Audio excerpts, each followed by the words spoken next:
minute! Who are you? お前はもう死んでいる。何？ Run.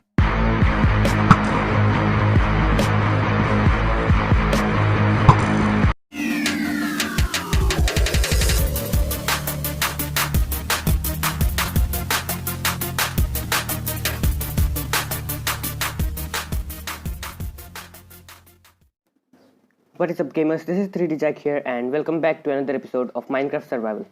So before starting the video, I had to deal with these pesky villagers. I am actually very glad that I decided to build the villager breeding and trading center not very close to my base cause it would have triggered a raid right here. Anyways, on the last episode, I left on the note that I would be AFK fishing in my fish farm for an hour or so using an auto clicker.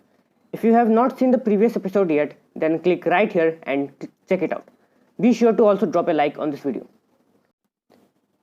I was expecting to get some fish and some other stuffs, but ended up hitting just the jackpot. I got two highly buffed enchanted bows. One had Unbreaking 3, Power 3, Mending and Punch 1, and the other one had Flame, Power 4, Punch 2 and Infinity. So the best decision I could make was to combine these two bows with my original bow, which already had Infinity. All these bows combined together had the enchantments Flame, Unbreaking 3, Power 4, Punch 2 and Infinity.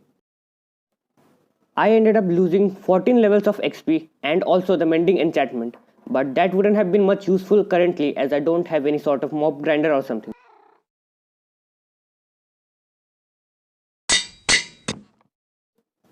Let's do a quick test of my new bow.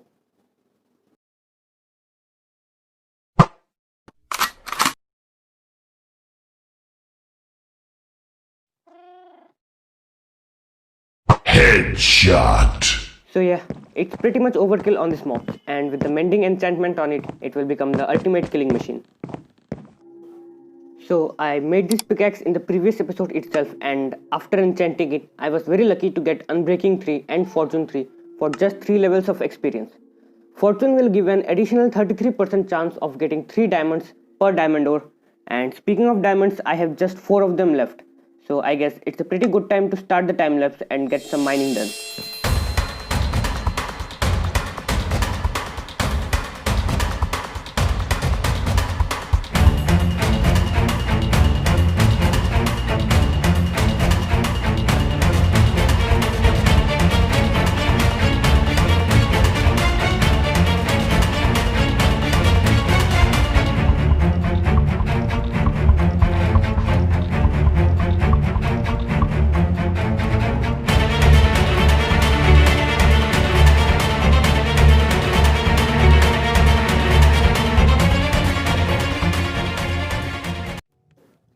There we go.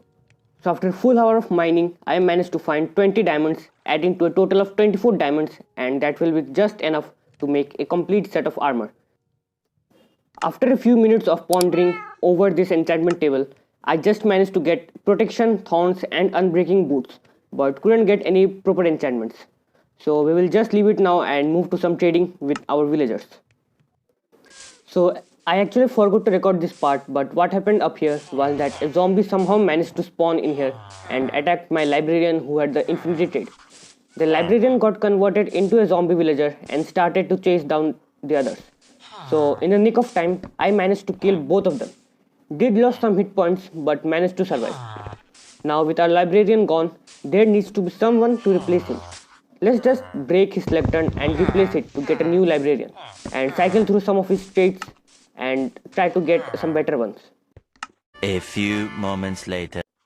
So that one single lectern and librarian were just not enough. So I decided to build 2 more additional lecterns to get 2 new librarians. The new librarian's traits are pretty damn good. They have fire aspect 2 which will fit perfect on my sword and also silk touch to get on my pickaxe. But also fortune 3 and silk touch can't be combined together. So I will just grab this book and will make a second pickaxe for it. If you are wondering how I got that many emeralds, all I did was chop down a bunch of trees and traded them with all the 3 fletchers I had.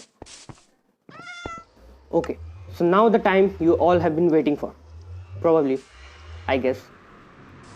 I eventually decided to block the entrance of this nether portal so that no mobs could pass through it.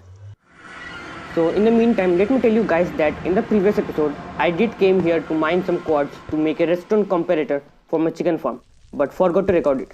So there are all these small holes in the surface from where I mined all those quartz, and if I'm certain, there should be some leftover quartz here which I was unable to pick up previously due to lack of inventory space.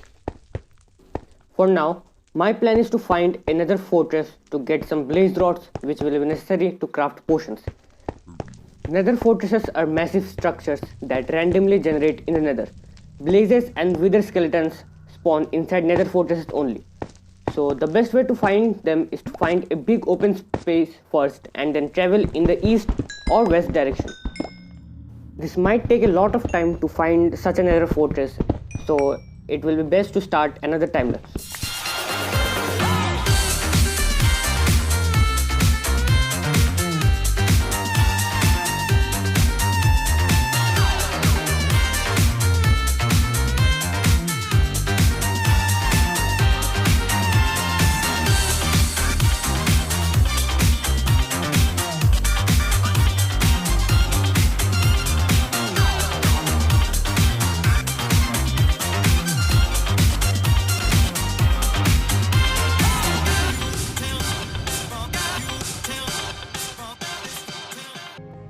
Found it.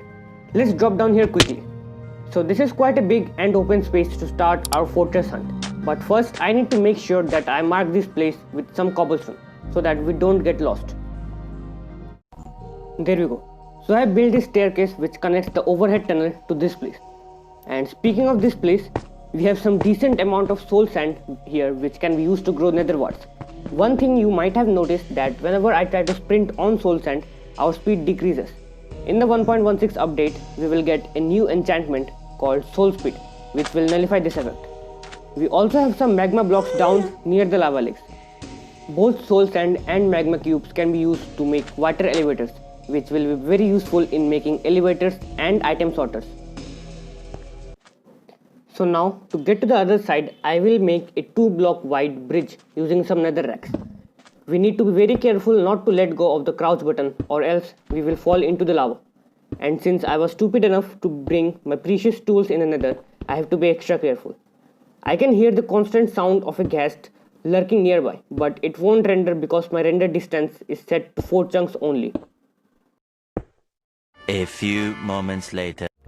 So after exploring this place for more than 30 minutes, I was unable to find any nether fortress. So I think for now we can call it a day. I will try to find another fortress in between episodes to save some time and also make a safe route connecting our spawn point to the nether fortress.